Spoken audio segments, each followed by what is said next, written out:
Hi friends, welcome to மல்லி promo. இன்றைக்கி நம்ம மல்லி சீரியலில் என்ன விறுவிறுப்பான விஷயம் அப்படின்னு பார்த்தீங்கன்னா, நிஷா தான் வந்து சுடரை ரொம்பவே வந்து முட்டாள்தனமாக நம்பிட்டு இருந்தா. அப்படி நம்பிட்டு இருந்தவளுக்கு தான் இன்றைக்கி தலையிலே மிளகா சண்டை அரைச்சிட்டா இந்த சுடர்.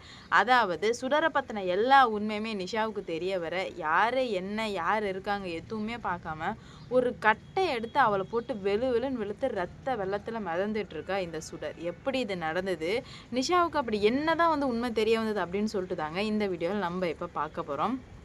என்ன நடந்துட்டுருக்கு அப்படின்னு பார்த்தீங்கன்னா, இப்போ சொல்லிட்டாங்க இந்த மாதிரி வந்து ஒரு கவர்மெண்ட் டாக்டரை கூப்பிடுங்க, கண்டிப்பாக வந்து நீங்கள் கேட்டு பாருங்கள், இவங்களுக்கு வந்து அம்னிஷா இருக்குது அப்படின்ற மாதிரி சொல்லவுமே நிஷாவுக்கு வந்து ஒன்றுமே புரியல. என்னடா இது அக்காவை இந்த மாதிரிலாம் பண்ணுறாங்களே போகிறாங்களேன்னு சொல்லிட்டு, சரி என்ன எடுத்தால் என்ன இருக்குன்னு தான் வரப்போகுது அப்படின்ற மாதிரி இருந்துக்கிட்டே இருக்கும்போது இங்கே தான் ஒருத்தன் வந்து ரகுட்ட எல்லாமே வீடியோ டெலிகாஸ்ட் பண்ணிட்டு இருந்தானே.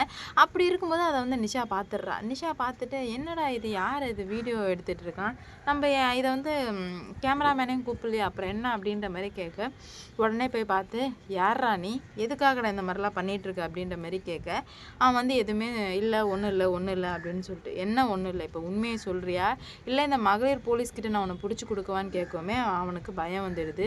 சாரிக்கா தெரியாமல் பண்ணிட்டேன், விட்டுருக்கா அப்படின்ற மாதிரி சொல்ல, உன்னை விடுறதா இருந்தால் உண்மையெல்லாம் சொல்லு, யார் நீ யாருக்கு ஃபஸ்ட்டு வீடியோ கால் பண்ணி எல்லாத்தையும் காமிச்சிட்ரு அப்படின்ற மாதிரி கேட்க, இவன் வந்து பயம் தாங்கலை. போலீஸில் பிடிச்சி கொடுத்துருவேன்னு சொன்னதுமே அவனுக்கு பயம் தாங்க முடியாமல், அக்கா என்னை மன்னிச்சிருங்க, இந்த மாதிரி நான் இவ்வளோ சுடரோட ஆள் தான் அப்படின்னு.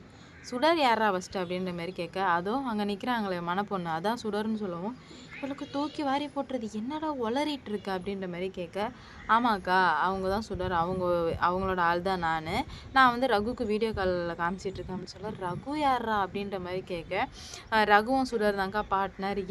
எல்லா ஒன்றுமே மரியாதையாக சொல்லு, நீ என்ன அந்த மல்லி சொல்கிற மாதிரி என்னென்னமோ சொல்லிகிட்டு இருக்க அப்படின்ற மாதிரி கேட்க, ஆமாங்க்கா மல்லியக்கா சொன்னது மட்டும்தான் எல்லாமே உண்மை, இவங்க வந்து ரேணுகா கிடையாது, சுடர் இவங்க பேர். ஆனால் வந்து இவங்களுக்கு எதுக்காக இவங்க வந்திருக்கா, அப்போ என் அக்கா இல்லையா அப்படின்ற மாதிரி கேட்க, அதெல்லாம் உங்கள் அக்காலாம் இல்லைக்கா அவங்க எங்கள் அக்கா அப்படின்ற மாதிரி இவ சொல்லவுமே இவளுக்கு அப்படியே வெலன்னு ஆகிடுதுங்க. இவளுக்கு ஒன்றுமே புரியல, என்னடா நடந்துட்டுருக்கீங்க அப்படின்னு சொல்லிட்டு ரொம்பவே குழப்பத்தோட, அக்கா இந்த உண்மையை மட்டும் யார்கிட்டையும் சொல்லிடாதீங்கக்கா, நீங்கள் மட்டும் சொன்னீங்கன்னா அவ்வளோதான் என்னோடய வாழ்க்கையே போயிடுங்க்கா அப்படின்ற மாதிரி சொல்ல, இல்லைடா நீ என்னென்னமோ சொல்லிகிட்டு இருக்கியே, இதெல்லாம் உண்மைன்னு எப்படிக்கா நம்புறது, இது மட்டும்தாங்க்கா உண்மை, நான் வந்து பொய் சொல்லலைக்கா அப்படின்ற மாதிரி சொல்கிறாங்க. இல்லைடா எனக்கு என்னமோ புரியல, ஏதோ சரி வரல அப்படின்ற மாதிரி சொல்கிறாங்க. அவன் நடந்த எல்லா உண்மையுமே உளறிடுறான் பயம் தாங்க முடியாமல். உடனே வந்து அவன் வந்து நினைக்கிறான் என்ன அப்படின்னு பார்த்தீங்கன்னா, அக்கா இதை மட்டும் நீங்கள் சொன்னீங்க அப்படின்னா எல்லாமே வந்து முடிஞ்சு போயிடும், என்ன கொன்னுடுவாங்க அக்கா, நீங்கள் மட்டும் யாருக்கிட்டையும் சொல்லிடாதீங்க அக்கா அப்படின்ற மாதிரி சொல்லவுமே என்ன பண்ணுறது போகிறதுனே தெரியல. இவளும் நோட் பண்ண ஆரம்பிக்கிறா. இவள் சுடரை நோட் பண்ண ஆரம்பித்தா அப்போ தான் வந்து அவளுக்கு தெரியுது, ஆமாம் ஏன்னா வந்து டாக்டரை கூப்பிட்டு செக் பண்ண சொல்லவுமே இவள் வந்து எல்லாத்தையுமே கேன்சல் பண்ணிடுறாள். சுடர் வேணான்னு சொல்லிட்டு ட்ராமா பண்ணவுமே இப்போ அவன் சொன்னதெல்லாம் உண்மை தான் அப்படின்னு சொல்லிட்டு இவளும் நிஷாவும் வந்துட்டு வாட்ச் பண்ண ஆரம்பிக்கிறா சுடரை. அப்போ தான் வந்து அவர் ரகுட்ட பேசினது எல்லா உண்மையுமே தெரிய வரவுமே அவளுக்கு என்ன பண்ணுறது போகிறதுன்னு சொல்லிட்டு சுத்தமாக புரியல. பாவம் புள்ள வெடன்னு ஆகிடுதுங்க. என்னடா பண்ணுறதுனே தெரியாமல் முழிச்சிட்ருக்காங்க. இதை நம்ம எப்படி சமாதானப்படுத்த போகிறோம் அப்படின்ற மாதிரி அவளுக்கு யோசிக்கிறதுக்குள்ளே வந்து தலையெல்லாம் கிர்ன்னு சுற்றிடுது. இதை இப்படியே நம்ம விட்டு வைக்கவே கூடாதே, ஏதாவது நம்ம ஒன்று பண்ணி தானே ஆகணும் அப்படின்ற மாதிரி நினைக்கும்போது அப்போ தான் அவளுக்கு தெளிவாக தோணுது, இந்த மாதிரி இவன் என் அக்காவே கிடையாது அப்படின்னு சொல்லிட்டு. வீட்டுக்கு போனதுமே பாத்தியா நிஷா என்னை எப்படிலாம் வந்து ஏமாத்திருக்கான். அப்போ தான் வந்து நிஷா வந்து இவ்வளோ நாளாக எங்களை ஏமாற்றிட்டு இருந்தால உன்னை நான் சும்மா விட போகிறது இல்லடி அப்படின்னு சொல்லிட்டு ஒரு கட்டையை எடுத்துகிட்டு வந்து அடி வெளுத்து வாங்குறாங்க. எவ்வளோ தைரியம் இருந்தால் நீ இவ்வளோ மோசமான வேலையெல்லாம் பண்ணியிருப்ப, நீ இதுக்கு மேலே வந்து உயிரோடு இருக்கக்கூடாதுன்னு சொல்லிட்டு அடின்னு அடிக்கவுமே அவங்களுக்கு ஒன்றுமே புரியல. ராஜி இருந்துக்கிட்டு எதுக்காக நிஷா இப்போ உங்கள் அக்காவே நீ அடிச்சிட்ருக்க அப்படின்ற மாதிரி கேட்குறாங்க.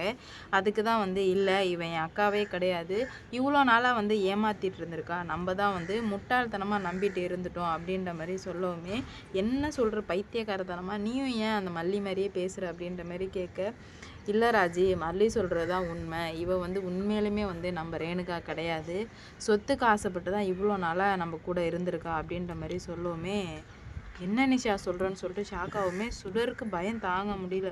எப்பட்றா நிஷாவுக்கு எல்லா உண்மையுமே தெரிஞ்சுது அப்படின்னு சொல்லிட்டு ரொம்ப வந்து அதிர்ச்சியில் இருந்துட்டு இருக்கா. அவளுக்குமே வந்து என்ன என்ன யோசிக்கிறது போகிறதுன்னு சொல்லிட்டு சுத்தமாக புரியல. எதுக்காக இப்படிலாம் நடந்துகிட்ருக்கு, என்ன தான் பிரச்சனை அப்படின்ற மாதிரி ரொம்பவே வந்து குழப்பத்தோடு தவிச்சிட்டு இருக்காங்க எல்லாருமே. இல்லை அப்படிலாம் இருக்காதுன்னு சொல்லிட்டு அவங்களுக்கு தன்னைத்தானே வந்துட்டு ஆசுவாசம் படுத்திக்கிட்டாலும் இல்லை முடியல அவங்களால. நம்ம கண்டிப்பாக வந்து ஏதாவது ஒன்று பண்ணியே ஆகணும், இப்படியே இருந்தால் சரி வரான்னு சொல்லிட்டு நல்லாவே வந்து புரிஞ்சுக்கிறா. ரத்தம் ஊற்றுது, விடுராஜி இவளை வந்து காப்பாற்றலாம் காப்பாற்றாத, இவள் சாவட்டும். எவ்வளோ நாளாக நம்மளை எப்படி இவளுக்கு ஏமாற்ற மனசு வந்தது, இவளை தங்க மாட்டம் தாங்கணுமே, கடைசியில் வந்து இப்படி காலவாரி விட்டாளே அப்படின்ற மாதிரி ரொம்பவே வந்து ஃபீலிங்கில் வந்து பேசிகிட்டு இருக்கா நிஷா. எப்படி உனக்கு என்ன ஏமாற்ற மனசு வந்தது, உனக்காக நான் என்னென்னமோ பண்ணனே, அந்த நன்றி கூட நீ இல்லை. என்கிட்ட ஒரு உண்மை சொல்லியிருந்தா கூட நான் பணத்தை கொடுத்து வீசியிருப்பேன். ஏன்னா எங்கள் அக்கா முகம் மாதிரியே இருக்குன்னு சொல்லிட்டு பணத்தை கொடுத்துருப்பேன். அதை விட்டுட்டு எங்களை முட்டாள்தனமாக ஏமாற்றி கடைசியில் இப்படி பண்ணிட்டல, நான் உன்னை சும்மாவே விடமாட்டேன்டி அப்படின்ற மாதிரி சொல்லி முடிவு எடுக்கிறாங்க. ஆனால் பார்த்தீங்கன்னா நம்ம மல்லி இருந்துக்கிட்டு அப்போ தான் வீட்டுக்கு வர்றாங்க. வந்ததுமே என்னை மன்னிச்சிரு மல்லி, நான் மிகப்பெரிய முட்டாள்தனமான காரியம் பண்ணிட்டேன் அப்படின்ற மாதிரி சொல்ல, என்னாச்சு நிஷா அப்படின்ற மாதிரி கேட்க, இல்லை நான் எல்லா உண்மையுமே தெரிஞ்சுக்கிட்டேன், இதுக்கு மேலே வந்து நான் இந்த மாதிரி நடந்துக்க மாட்டேன் மல்லி அப்படின்ற மாதிரி நிறைய சொல்கிறாங்க. நீ ஏன் இப்படி பேசுகிறேன்னு எனக்கு தெரியல, என்ன நடந்துச்சு அதை சொல்லு அப்படின்ற மாதிரி கேட்க, இல்லை எனக்கு இப்போ தான் எல்லா உண்மையுமே தெரிய வந்தது, நான் என்னோடய தப்பை வந்து ரியலைஸ் பண்ணிட்டேன், இதுக்கு மேலே வந்து நான் அந்த மாதிரிலாம் இருக்க மாட்டேன், ரொம்பவே வந்து நல்லா பார்த்துப்பேன், ரொம்பவே நல்லா பார்த்துப்பேன் அப்படின்ற மாதிரி நிறைய சொல்லிகிட்ருக்காங்க. ஆனால் அவங்களுக்கு என்ன பண்ணுறது போகிறதுன்னு சொல்லிட்டு சுத்தமாக புரியாமல் தவிச்சு போய் நிற்கிறாங்க. பார்ப்போங்க என்ன நடக்க போகுது, எந்த மாதிரி கொண்டு போகிறாங்க அப்படின்னு சொல்லிட்டு வெயிட் பண்ணி பார்க்கலாம். எவ்வளோ பிரச்சனை வந்தாலும் சமாளிச்சுக்கலாம், கண்டிப்பாக நம்மளால் முடியும் அப்படின்னு நினச்சிட்டு தான் இருந்தாங்க. ஆனால் இதுக்கு மேலே வந்து எதுவுமே முடியாது அப்படின்ற மாதிரி தெளிவாக புரிஞ்சுக்கிறாங்க. வெயிட் பண்ணி பார்ப்போம் என்ன நடக்க போகுது அப்படின்னு சொல்லிட்டு. எல்லா பிரச்சனையும் சீக்கிரம் சரியாகும்னு நான் நம்புகிறேன். நீங்கள் என்ன நம்புறீங்கன்னு சொல்லிட்டு மறக்காமல் கமெண்டில் சொல்லிட்டு போங்க.